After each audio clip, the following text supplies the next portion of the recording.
Thank you for watching News Echoes on African issues. My name is Shegun Johnson, and I'm glad you're watching. I'm not the only one in the studio. Having Toronto, our old man, Sir George. You're welcome to the program. Thank you so very much, Dr. Johnson, and good morning, viewers from around the world. We thank you for joining us today. It's going to be a fantastic show. From the commercial city of Nigeria, Lagos, is Bidi Nana. Bidi, you're welcome to the program. Good morning, Dr. Shegun. Thanks for having me once again. Our viewers all around the world, thanks for joining us again today. Let's do it like always.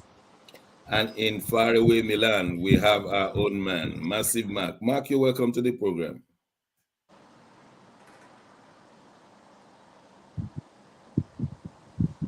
Good morning, Dr. Shegun. Can you hear me? Good morning. Very well. Good morning. It's good to see you, Dr. Shegun, this beautiful day. Even though we're waking up with some news, some shocking news. Thank you, Dr. Shegun. Thank you. That's why we're here, to hear the shocking news and analysis of it thereof. Well, the people in Gabon are happy today. We understand. We have seen so many clips of them jubilating because there is a coup there today. The military said they were tired of rigging, electoral manipulation, and they refused Ali Bongo to be the next president-elect. And many of us will recall that Leon Mba and Bongo has been the one in affairs in Gabon, that central equatorial country controlled by France for nearly 2 centuries now, in slavery and in colonialism. And here they have come to say enough is enough. It's a very shocking news to those who are not initiated, but not shocking to those who have been listening to the things happening in Francophone countries.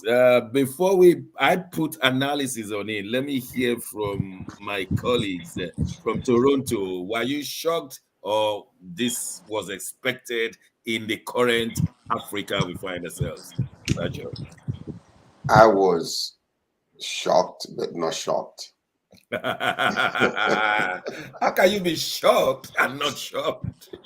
Because when you understand the welfare of our ECOWAS countries, and then you understand what has been going on, with the populace in these countries, then you will understand the reason why the military is rising up. Because if you take a look at it from the year 2020, in 2020, Mali was the one that started with the coup.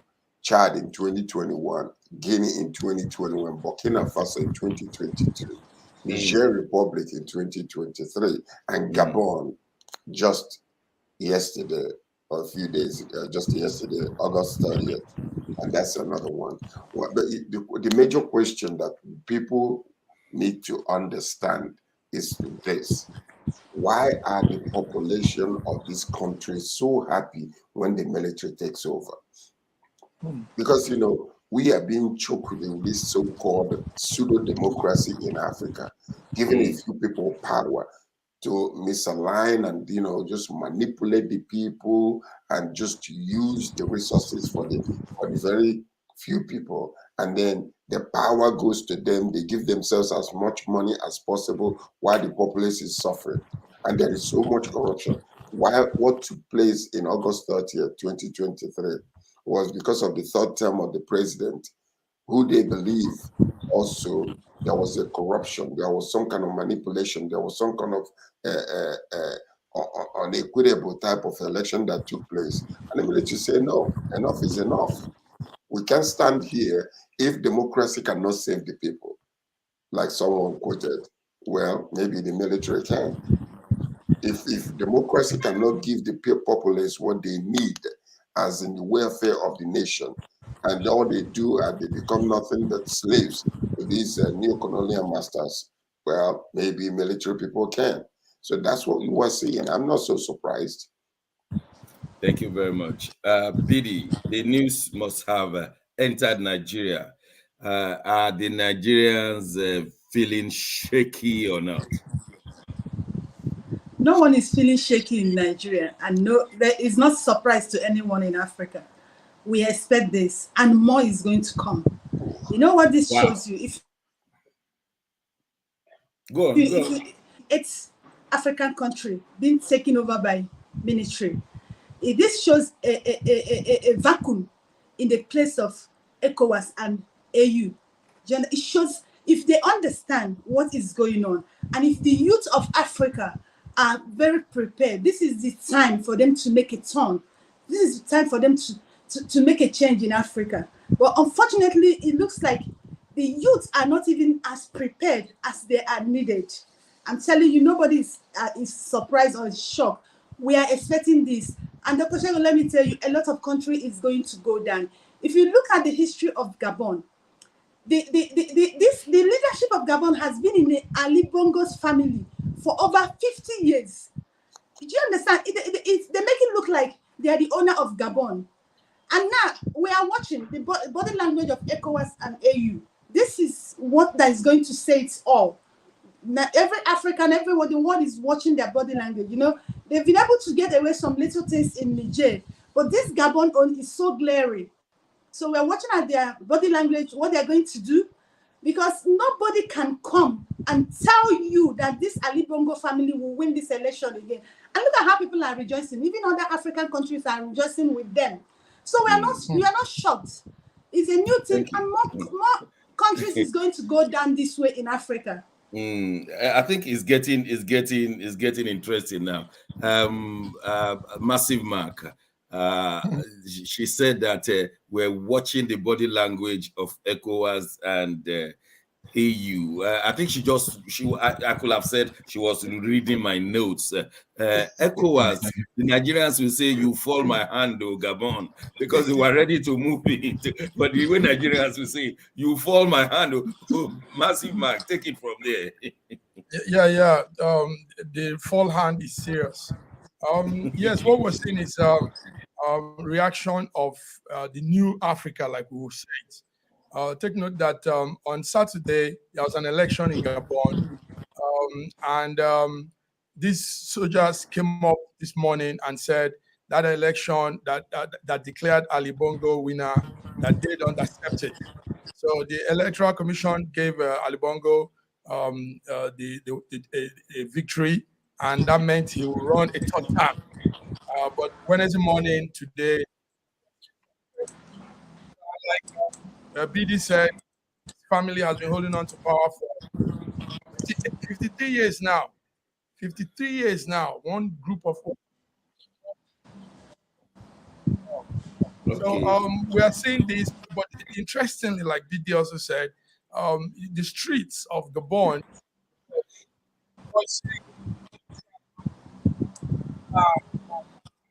Your audio is ceasing. I don't know why your audio is ceasing. Yes, I think it's okay. But I hope you heard me. Yeah, we heard you clearly. Thank you very much for that contribution. Let me welcome our man, Dr. Godwin Ibe, all the way from Moscow, Russia. You're welcome to the studio. Thank you so much. Thank you, viewers, for tuning in. Thank you, panelists. Now, you've been listening to the news, and like Sir George said from Canada, he's shocked and not shocked.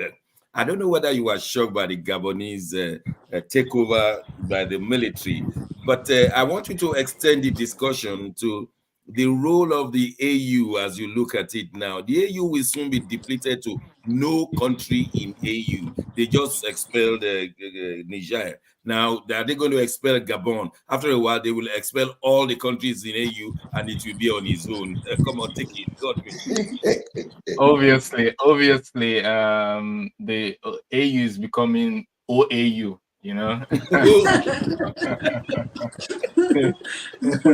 And if they're not careful, they will have to rebrand. Because obviously, you can see that they're already making a caricature of themselves.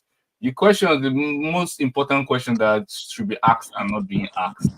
Number one, democracy. We like democracy. I believe everybody here likes democracy. I do. But we are seeing a situation where democracy is without checks and balances, and it goes the wrong way. Somebody ruling 30 years, half a century, And you're still telling people it's democracy, so accept it, swallow it because it's democracy. 30 years and counting, 35 years and counting. Swallow it is democracy. And if this guy was like really had the will of the people, like it was, you could say, okay, it's fine. After all, he's a monarch. You can see him as a monarch carrying the people along. But in the situation where the guy also doesn't have the will, the backing of the people, he has to shut down the whole internet for days while the election is going on. Shut everything down so that there's no this thing, you know. In that case, you now understand that okay, this cannot be called monarchy, this is tyranny, because some monarchs are really loved, and you cannot. The most important thing are the people represented. Is that what the people want? Even if the people want, you know, abracadabra in their head, you just have to give them what they want. Simple and short. I've had this argument. We're just having a little conversation in our Nido Russia internal member group, and a lot of people say, "Oh, how do you support democracy and how do you support military leadership at the same time?" And I'm like, it's a case by case basis. We all love democracy, but when we see going out, somebody has to press the reset button and say, "Okay." And then you can see even the people who gave us democracy, they support it when it's Ukraine Maidan 2014, and then they don't support it when it's Niger 2023. And now this coup in Gabon will not be supported by the West. You know why? If they will support it, I will be pleasantly shocked. But they won't support it because in 2016, remember, the French Prime Minister, was it Emmanuel Valls or whatever, he insinuated that the Gabonese president was not elected by the people. And immediately they recalled the ambassador, he recanted his statement and said, "Oh, no, he misspoke. He was referring to Central African Republic." Hello, Central African Republic now has a new leader. Now, he just reset his brain immediately and said, "Oh, no, it's our ally, it's our ally. No, I misspoke, it's another country." But you see now the people are making another time Obama said he was his man. He was called the Obama's man. Wow. Really 35 years and counting. But now we're seeing that it's not the people. He was, and to be fair, the guy was friendly with all geopolitical powers. He was in Russia for the Russian African Summit in 2016, yeah, 2018. He was also there. So you can see a guy who actively tries to make peace with everybody. But the problem is that the people don't feel represented. At the time, they feel they're not in this. They are no more in this. And somebody has to come and press the reset button. Lastly, I want to add that when democracy fails, military is an option. Number two, not every military. Go and tell them it's just an option. It's just an option. It's just an option. Unfortunately, because we can see how Libya is, we can see how Afghanistan is, we can see how we cannot say that democracy was better and objectively. Secondly, not all military are against the people. We can see that some military are actually for the people, actually carrying out power in support of the people. And number three, last but not the least, not all military are patient. As we can see, some are very impatient. Okay, thank you very much. Now we want to take it to another level. We have seen, if we have analytical eyes, that the coups are returning to Africa, not because the coups are against democracy, but because the coups are against forgery, fraud, electoral malpractices. These are the things that the coups are against, and we need to inform the external world that they are misreading Africa. Number two is that the demography of Africa has changed. Gone were the people of 50 years ago, 60 years ago, 70 years ago. They're gone. Now we have younger people who have seen that in other countries where there have been a resemblance of development, it's been done with some sense of decorum, sense of discipline, sense of not stealing government money, and they have seen in themselves that, look, we cannot continue this way. And so the military has been the only one with naked power that will come and take over the reign of power. Sir George, these military coups, they're not against democracy. Democracy is still the only form of government that could change from person to person. But since they have made it impossible, the soldiers are coming back. How do you see that these coups represent the heart of the youth towards righteousness, towards discipline, and things like that? Well, what we are saying is we're saying that Africa is waking up, and only a certain group of countries that belong to the French colonial system and neo-colonial system are rising up and saying thus far no further, because the manipulation has gone too long. It's gone too long. You hand us democracy, but you don't hand us the tools to make it efficient and equitable for the government of the people, by the people, for the people. Therefore, what is happening, a group of greedy, power-hungry folks, they will grab it, hold on to it, and use it only for their own advantage. They ignore the populace. That is what we are seeing. When the people are not being represented, you see people, when the military take over, they jump. Why do you think that people are clamoring over Russia instead of the West? Why?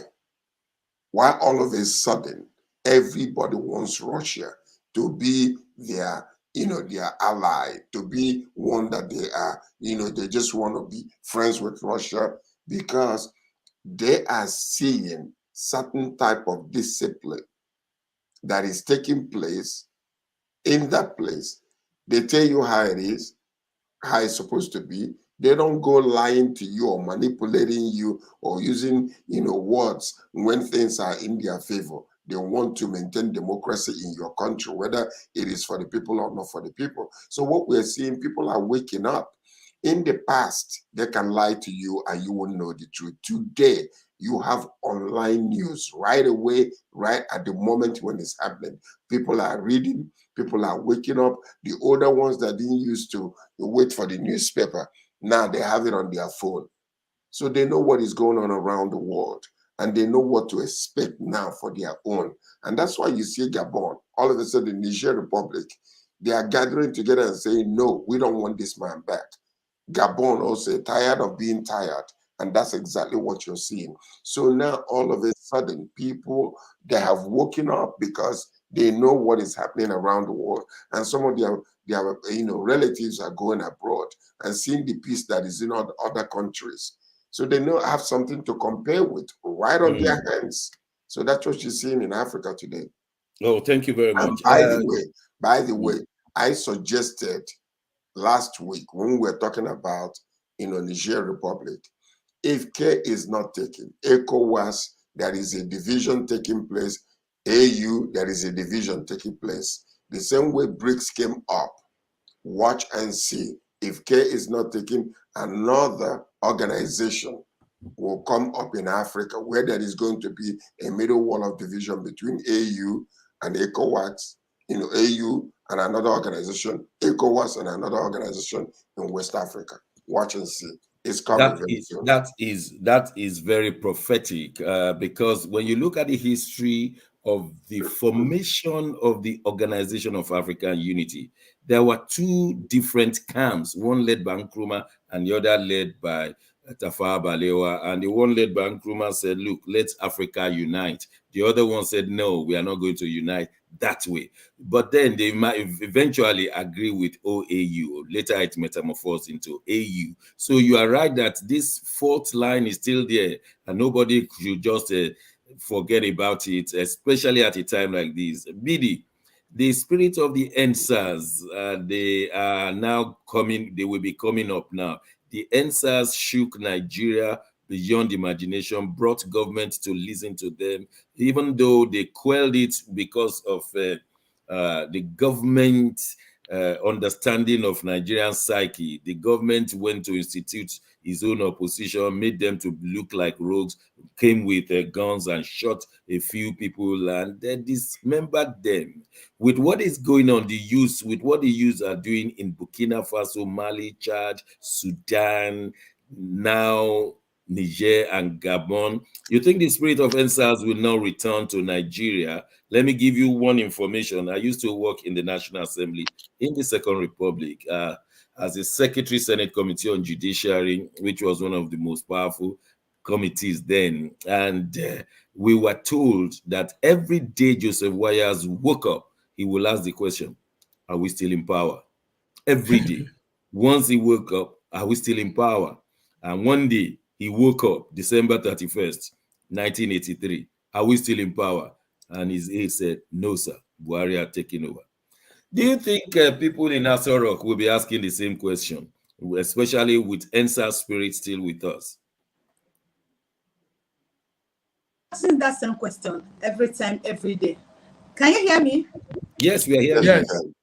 Sure, they are asking that question every day, every time. If you want to know why if they are asking that question, do you know that our president, Bola Ahmed Tinubu, have not yet moved into Aso Rock? It's part of that question.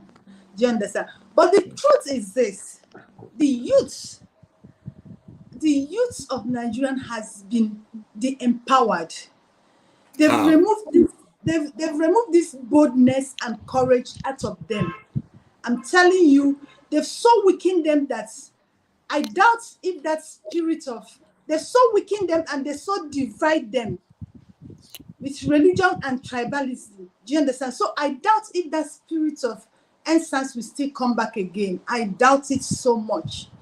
But if it's for the politicians, the leaders, they ask that question every time. They are afraid of the youth who are not even ready, who are not even strong enough to take their destiny by their hands. That's Yeah, the but situation. suffering, the youths are suffering and they can compare and contrast themselves with the youth of the rest of the world. You think suffering cannot make a person to come out of the shell? See, Dr. Shego, I wish you're in Nigeria and you understand the situation of Nigerian youths now. Now, let me tell you, there's a trend going on in Nigeria. You know, the other time we discussed about the gay, and some of you say Yes, that I saw that. dressing, there are people that dresses. I told you people no, they are using dressing like women to cover up the gayism that is actually trending in Nigeria. And let me tell you what is happening. Nigerians don't know. Some group of people are paying a lot of Nigerian youths good money, giving them good life to do gay, and so many Nigerian youths, men, are turning into it. Did you see what happened in Asaba 2 days ago? Over 100 youths were busted in Warri. Do you understand? So, what they've done to Nigerian youth is that they've so debased them that they no longer know right from wrong. They just want to eat and exist. They're not change their focus into what is not necessary. What they do now, they say, I'm into entertainment. Do you understand? They've removed their face, their attention from what is important. They've all focused on entertainment, comedy. That is just what they feel. And they're making little money. It's a classical one by all the governments. They spend more money on music. Governments spend money on films. Governments spend money on sports because it distracts the minds from the main issues of economy and politics. So they've gone then with a fraudulent system. They've gone a notch higher. Thank you, BD. Massive Mark. Of course, today we're discussing Gabon, Niger, but we cannot underlook Nigeria. In all of the countries that have taken over, it is the army that helped to coagulate and strategize the takeover, not the youths themselves who are physically powerless. You think Nigerian generals, they are overfed and they can never think of taking a coup because they are part of the political class? Yes, that's a very good point of view, Dr. Shegun. Very good point of view. Yes, at a point, they even said oil bunkering we have in Nigeria, the oil stealing, the oil business going on is mainly by the general. So yes, they will want everything to be in place so that it favors them and they make their money. But what we might have might be an uprising because, like you said, the youths are so conscious now. The youths are very, very conscious. Yesterday, there was so much trending on the internet with some of these issues on ground. Also coupled with the fact that the LP movement, the obedient movement, Labour Party movement, is gathering momentum. We know what is happening with the LP chairman going around and assuring Nigerians of what might happen soon. So Yes, the generals might not want to play into this, but at a point we might see there will be no. I mean, there won't be a resistance. What will happen will happen. That's what we see from this corner. Okay, I want to make a correction. I want to correct something, please. Massive Man. See, Yes. obedience movement is actually different from LP movements. So I want people to understand. We have some APC, PDP members that are member of obedience movements. Do you understand? LP is different from obedient movement. Obedient movements are people who want the good of Nigeria. You mustn't be, for you to be obedient movement, it mustn't be in LP. Okay, that's very important. It's a philosophical movement. Dr. Ibe, before we go on break, what other thing do you want to add to this Nigerian issue? I have said it before. I have said it many times that the military can actually be for the people, and the military can actually act as check and balances to democracy. In ours, I'm not sure that it's working quite that way. But I beg to differ. Maybe I may be wrong, but it doesn't seem that way. It doesn't seem that at least the people believe that the military is a balancing force to democracy rather than going along. And one of the reasons we can see this is maybe not the military. If you look at the DSS, for example, arresting Emefiele in court, or Nnamdi Kanu, the order to release him. I remember I wrote on one of these social media that the Nigerian court doesn't give orders; it gives opinion. And then the military give orders. I mean, it's you could see the sarcasm in my statement, but in a country where that happens, it shows that the right checks and balances aren't there. In such kind of cases, you shouldn't be surprised if people want a military system of government. And also, the unemployment rate in Abacha was 23%. While the unemployment rate in Buhari was 33%. Now you say, what are the dividends? What are the dividends if you don't have a job that can feed you and your family? Yeah, and we want to emphasize again and again, these coups are not against democracy. Actually, they are against anti-democracy. We'll go for a short break. When we return, we want to look at what is happening in various states, in Edo State, in Lagos State, in Kanu State. Things are happening. Don't go away. We'll be right back.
This country has some of the most extraordinary culinary diversity in the world. I'm talking about Nigeria. This first dish is amala abula, made popular by the Yoruba people in southwest Nigeria. It starts with amala made from dried yam and then is covered in a variety of soups. Next we have ofe nsala, a white soup that is synonymous with the Igbo people of southeastern Nigeria. It goes best with fufu, or akbo as the Igbos call it. Next we have suya, the most well-known food of the Hausa and Fulani people of northern Nigeria. Meat is covered in a peanut-based powder called yaji and cooked over an and open fire. This is banga and starch, a classic of the Urhobo people of Delta State. Lastly, we have onunu, a plantain-based swallow of the Izon people in South Nigeria. We are eating it with fisherman soup, popular throughout this whole region. And of course, we don't forget the jollof rice. This is popular everywhere in Nigeria. I think what makes Nigeria so great is the diversity of all the different people coming together. These beautiful ethnic groups living side by side, sharing culture and cuisine is what makes Nigeria such an amazing country to visit. Nigerians should be so proud of that cultural heritage, as there is so much more that unites than divides them.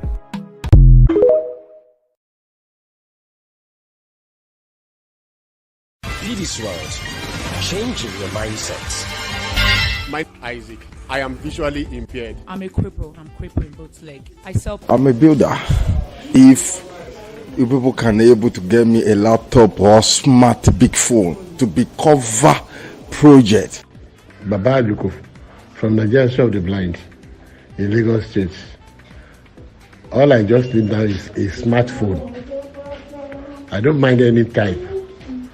Just for me to be selling my products and facilitate my job. With a smartphone with me, I can do my free traveling on the line, and I don't need to beg anybody for money again.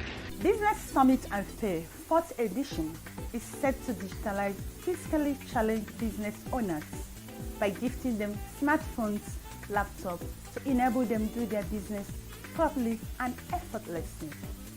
Business Summit and Fair is an annual advocacy business program advocating for friendly business environment for SMEs in Nigeria and physically challenged business owners. Since the inception of this program, we've revived so many SMEs and taken off the streets so many beggars, inculcating in them the spirit of owning and doing their own businesses.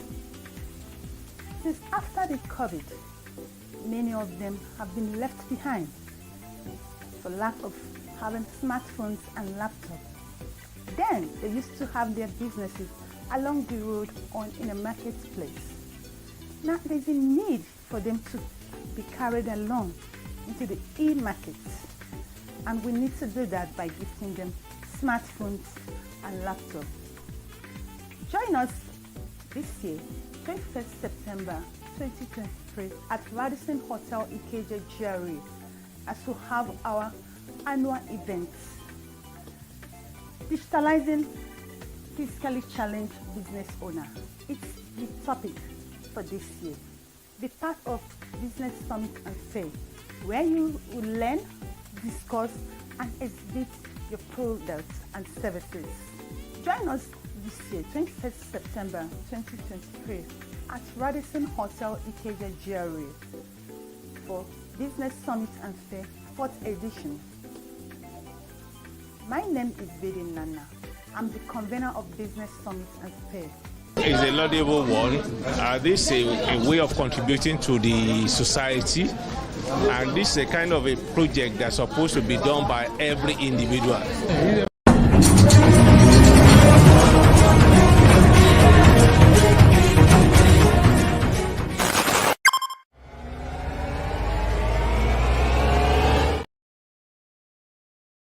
Thank you for staying with us.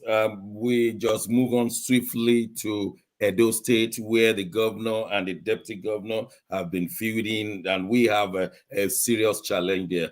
The history of these two gentlemen have been together. They've been through thick and thin, and suddenly things fall apart and the center can no longer hold. I'm going to ask our judge to tell us detail of what is going on.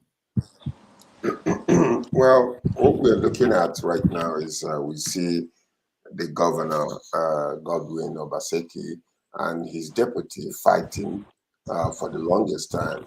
If you remember, after the first governorship election with Obaseki, something happened whereby they had to leave APC and then join the PDP party in order to be able to run for that election because of the squabbles that were going on with APC in that place. And both of them together were able to, push through and won the election. And they were very, very close. But recently what we have seen is just an open, blatant warfare going on between the two people. Recently, there was an event that took place. I think it was one of these musicians, was holding some kind of a big event where the governor was there, and then the deputy governor was coming to force himself in with his own media group. And the squabble was, the media group was not allowed because it was anti-government per se, because as the deputy governor, whenever he wants to go anywhere, it is the state government that will appoint him media group, but he created his own special one.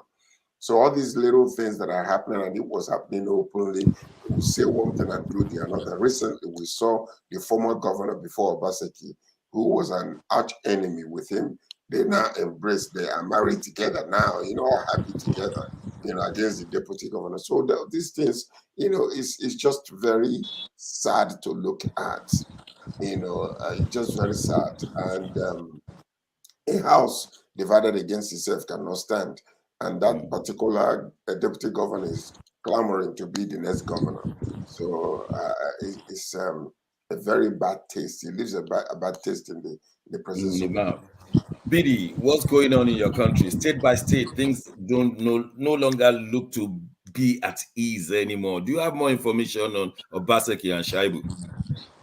Yeah, if you look at what is happening in Edo State, it shows you the kind of leaders you will have. Because what is happening in Edo State is just a mere insinuation. And for the fact that some people who call themselves leader cannot be able to handle issues as leaders. Do you understand? Because it's just a show of gossip. Because it's an insinuation. Shaibu and Obaseki have been working very well. They've been working for the interests of Edo people. But I think the major thing is this, that Obaseki has a candidate he's presenting for the next governor of Edo State. And Shaibu has interest on that seat, which Obaseki doesn't want him to come up as the next governor of Edo State. And having served Edo State very well, Shaibu, even not being the governor of Edo State, I think have more acceptance than the governor himself. So Obaseki knows that Shaibu has the privilege or chance of becoming the governor of Edo State. So what is happening in Edo State is pure lack of true leadership. It's not just being in that position. Do you have the potential? Do you have the charisma? Do you have everything that makes you a leader? That's just what I'm seeing there. Let me quickly ask you a question, because you know a lot about these things. If Deputy Governor Shaibu is deposed the way they normally hurriedly do it in Nigeria, and he moves to Labour Party, number one, will Labour Party be prepared to present him? Number two, will he be able to win the governorship as a Labour Party candidate in Edo State? Very well. He will win it like a pinch of salt. He will win it. And that is the fear of Obaseki. That is what Obaseki, that is the fear of Obaseki. He doesn't want him. Do you understand? But now my question is this. If you have followed the story of Edo State, you know the input of Obaseki, of Shaibu in Obaseki becoming the president of the governor of Edo State the second time. The guy put in a lot. He worked. He stood by him. Even when people thought he will abandon him, he stood by him. Do you understand? They've had a good relationship, but it's just that what they call political jobbers. Do you understand? And Obaseki allowed that. He's not supposed to allow that. Do you understand? That's just. And lastly, what happened 2 days ago? Do they need to do that? He's a deputy governor. Do they need to rubbish him like that? It doesn't call for it. I'm telling you. I honestly speaking, my dear sister, Bidi, I completely disagree with you, because there is an open, blatant disregard for the status quo. I mean, you don't form your own openly against the governor. Openly, even if you guys are having some squabble, when it comes to the public, this thing, you submit to the governor and to the way things are supposed to be done. He blatantly did that. Okay, watch this. The governor is sitting down, okay, and then there is a security detail standing right there. And openly you want to walk to the governor, and then you saw what happened. They discussed and they said, no, you're not going there because the squabble has been open. We don't know what you're going to do when you go to the governor, you know. So they say you cannot go there and see the governor. So he had to shamefully turn around. So what is happening now is there's a blatant, open disregard to the way things are supposed to be done. If he was wise, let me tell you what something. If he was wise, he would not have done all those things he's doing. Besides, they said that he was on vacation for several weeks and then showed up without any contact with the with the system that was already in operation.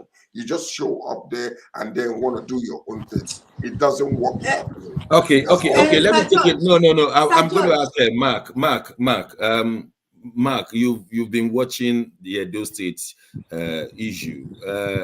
We know that Shaibu is a man of the people. Many people love him. They are having their squabble because of who is going to step into the governor's office next. Now we understand that Shaibu is a bit more disciplined in terms of money, and such people, they don't want them to be their successor. Otherwise, they may expose some bad things. What was your take on this relationship, this fight and the rest?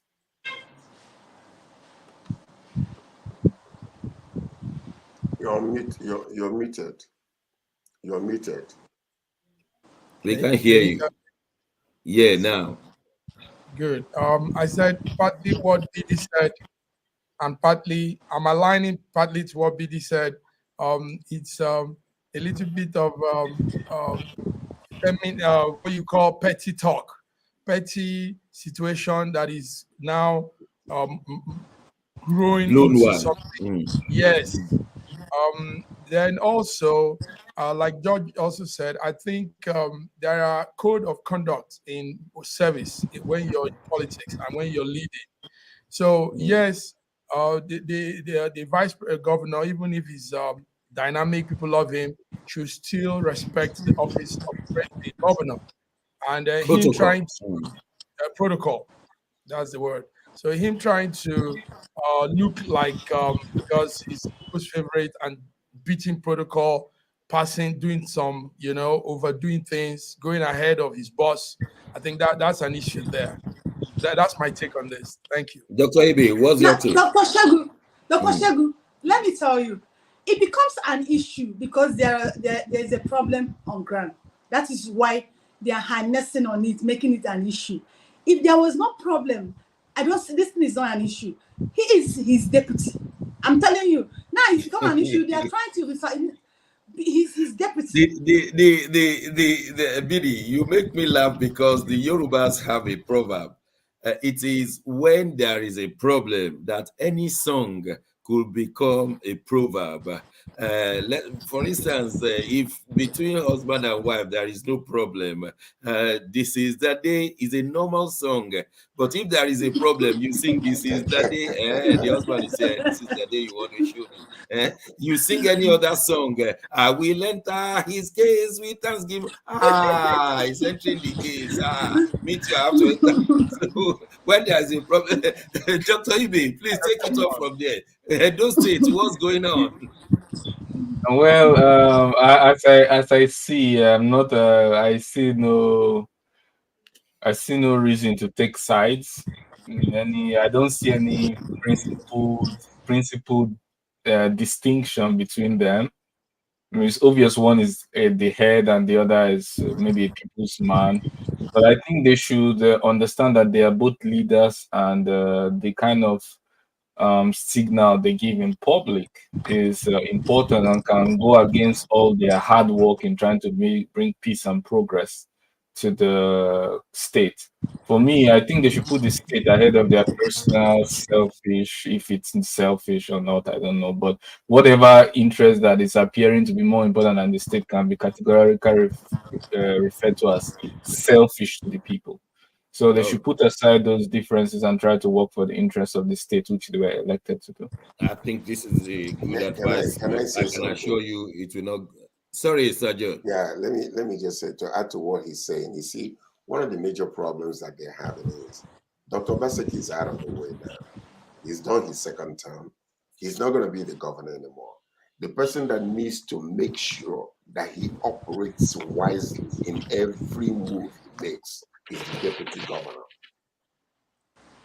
Because any move he's making can be translated to be like you're going against the governor, and they can make it, they can shame him and make all his, charisma and everything. It's already looking that way. If I was in his shoes, quietly, I would submit. Quietly, openly, when it comes to the open. The governor is my governor. I love my governor. He is a good man. You just leave it alone. But quietly, because what they are doing right now, Obaseki is using every opportunity to make sure that he makes this man to be somebody who is fighting against him. Rubbish him. Yeah. Rubbish him. So if that man is wise, let him step back and use wisdom in approaching every situation in order for that wisdom thing that he has with the public to continue. Wisdom is profitable to direct. Thank you very much. We have to move to another state, Lagos State. It's not looking good at the tribunal for Lagos State. We understand that the INEC came to confirm that President Governor Sanwo-Olu forged his certificate. And if you in Nigeria, the law says if you forge your certificate and present it to INEC, you automatically forfeit your election. And it's looking that way now. Bidi, you live in Lagos. What's the story? Give us primary sources. Yeah, the governor is actually at the edge in his office now. What is happening there? The West African examination WAEC results that he produced. So they are claiming that it has a problem. And the governor is saying that his result is okay. They've actually presented it to the House. But before then, you know that the governor is already having problem with the House.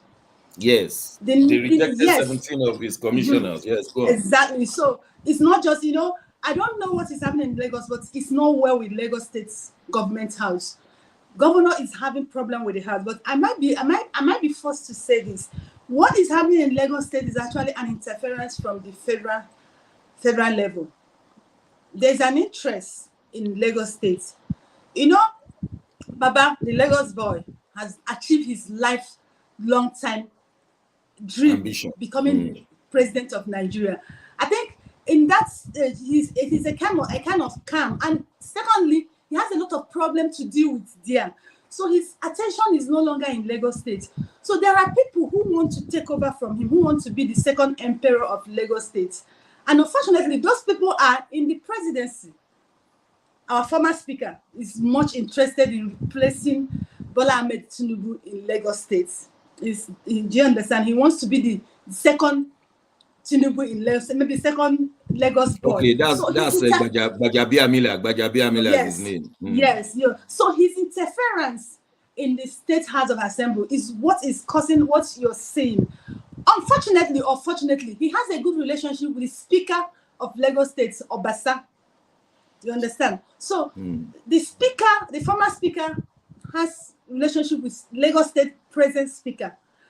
And Obasa doesn't have that kind of relationship he has with governor. So that is the problem. Okay, so let me also inform the House that Gbajabiamila was instrumental to the passing of most of the House of Assembly members during the election. We saw how that actor, how he went to prostrate. What's his name? A popular actor. Desmond Elliott. Desmond Elliott. He went to prostrate before Gbajabiamila. Thank you very much. At the time, LP was winning the whole of Lagos, but we saw how not one LP member in Lagos State Assembly, time will soon tell. But let me leave it to others. Sir George, what's going on in your country? Well, this is the reason why the military is taking over. You see, you have the rule of law, and it's blatant in everybody's face.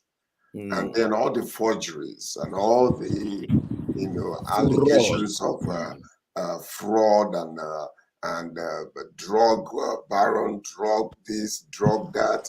Universities are closing up and changing their minds about everything they're presenting. This is the reason, when you really think about it. The reason I said that before, it used to be, unless you get the newspaper and read it, you might be able to get little facts here and there. Because even the newspaper is being manipulated by some people. But if you listen to the news, certain news anchor people will not be as we are to tell you the truth, blatantly as it's supposed to be. But these days, you got it all right here on the phone. At the moment it's happening, people are reading it. So now you tell me, when when WAEC people are saying, well, this is not our own, or it was Oluwale. So, and then all of a sudden, and then tomorrow they find a way to manipulate the system and keeping the where the rule of law say, if you submit a forged certificate to the electoral committee, INEC, that you're supposed to be disqualified. When they find a way to do it, people are looking, and then the woman not be able to do anything. But the military is watching you, and then tomorrow they might say, enough is enough. We've seen a whole lot of this corruption going on, and we cannot stand it anymore. But the only problem we have in Nigeria is the Northerners have managed to a greater degree to keep most of these offices in the military to their own people, the Northerners. Yes, so we have a problem in Nigeria. It is going to be to the benefit of certain people. Can I add something very quickly? During the World War II, I heard a columnist, American columnist, I think Collins McGregor. He was saying during the Second World War, the US had only 4 4-star generals. But today, when there's no war, no major world war, there are 44 4-star generals, 10 times more. So you can see sometimes democracy is not the it might be good to some extent, but it also leads to some fattening of some people. Some people become really fat on the post, and it's not very efficient. Let me say very efficient the way it's supposed to be. Considering the fact that many of the reasons why we are hearing a lot about multipolarity today is because actually of the declining influence of the unipolar world. If it was so dominant, then there will be no enough voices to gain steam or network effect on the world multipolarity. So efficiency is very important. Thank you very much for that interjection. It was very good. Mark, can you add it with the NNPP? The demography in NNPP, they're removing Kwankwaso. Kwankwaso is even shaking. Is there something to do with it? Yes. Thank you very much, Dr. I was going to say to some of the major topic for today. We've not addressed it, and you're bringing up that. That's good. Yes, Kwankwaso is going to has been suspended from the NNPP party, and situations in NNPP party is deepening. Situations are not looking too good. So there's this there's this reaction between Kwankwaso's group. In most party, some lead candidates form their own group aside the party itself. So that's what we're seeing there. Let's also note that there's something played out yesterday in the court. Our man, Nnamdi Kanu, the IPOB headman, said it's that people pleading to federal government to free him is insulting to him. He said because the court of verdict that delivered October 2022 have cleared him of all charges, that the federal government holding him now, it has no gain power. So he's more or less saying there's no point pleading on his behalf. He's telling people there's no point pleading on his behalf. He spoke through his lead counsel, Ifeanyi Ejiofor, yesterday. Also, one of the headlines that we discussed is the LP chairman Abure going around in the United States assuring all Nigerians that the P2B mandate will be restored. He said, relax, people. Peter Obi will be president. So he's giving that assurance. He was in Washington during the weekend, and he's going to other states. So these are some of the news highlights we have, Dr. Shegun. Thank you. Okay, Sir George, Abure going about when something is sub judice. What do you say? Well, I think he should be careful.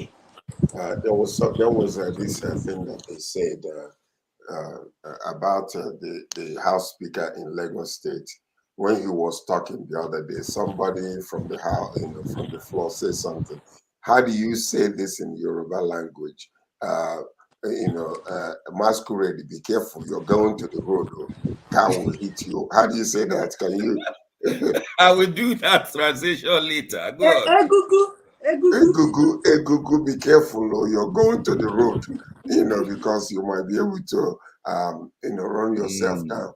You see, in a country like Nigeria, we have to be careful when we go outside of our country. There's a way to present situations. Because if you talk emphatically, and then all of a sudden tomorrow it doesn't happen the way you're saying it, simply because of the wealth, the way things happen in our country, you look like a fool.